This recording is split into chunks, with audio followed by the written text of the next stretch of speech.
السلام علیکم اسٹوڈنٹ، میں آپ کی اردو کی ٹیچر شمائلہ ہوں۔ آج جو میرے پاس کلاس ہے وہ کلاس دوم ہے، جس کا عنوان ہے چڑیا گھر کی سیر، یعنی کہ آج جو ہم سبق پڑھیں گے وہ ہے چڑیا گھر کی سیر۔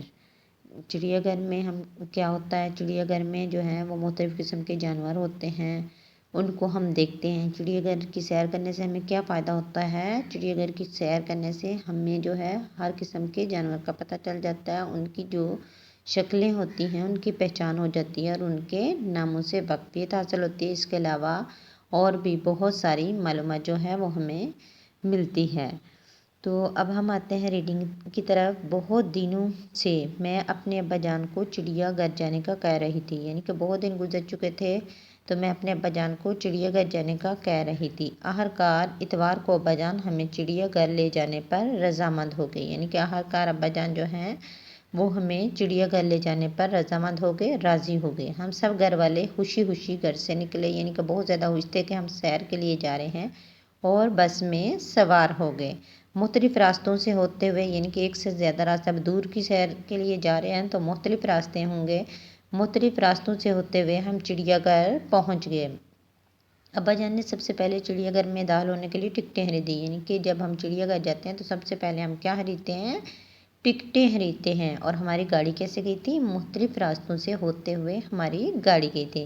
اس کے بعد ہم چڑیا گھر کے اندر داخل ہوئے۔ چلتے چلتے ہم بندروں کے قریب جا پہنچے، یعنی کہ ہم پیدل جا رہے تھے اور ہم چلتے چلتے کن کے پاس پہنچے؟ بندروں کے پاس جا پہنچے۔ بندر پنجروں میں اچھل کود کر رہے تھے۔ اس کے بعد ایک ہاتھی نظر آیا۔ اس کے بعد ہمیں کیا نظر آیا؟ ایک ہاتھی نظر آیا، وہ سونڈ ہلاتے ہوئے سلام کر رہا تھا۔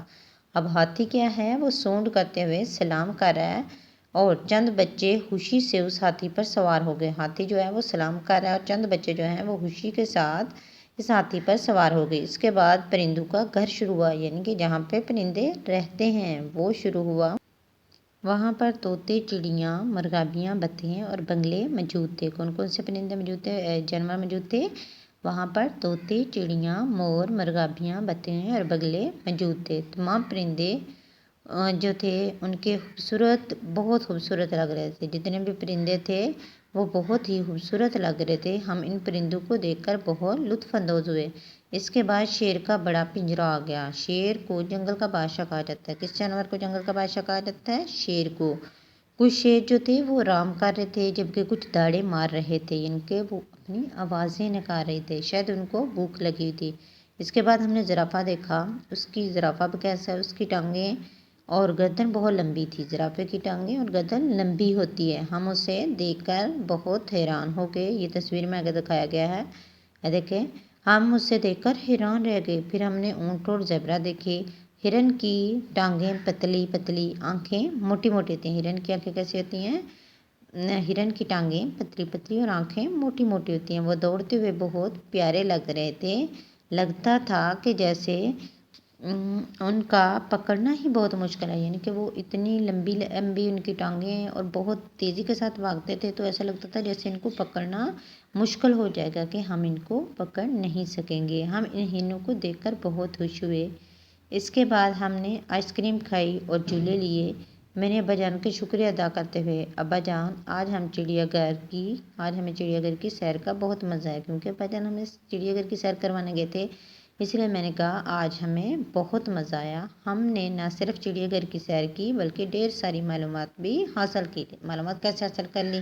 ایک تو ہمیں پتہ چل گیا کہ یہ جانور ہوتے کیسے ہیں، ان کی شکل کیسی ہوتی ہے، شیر کیسا ہوتا ہے، ہرن کیسے ہوتا ہے، ریچھ کیسا ہوتا ہے، یعنی کہ سارے جانور کا پتہ چل گیا۔ پھر یہ بھی ان کی شکل، ان کے نیم جو ہیں، تو یہ ہماری معلومات میں اضافہ کرتے ہیں۔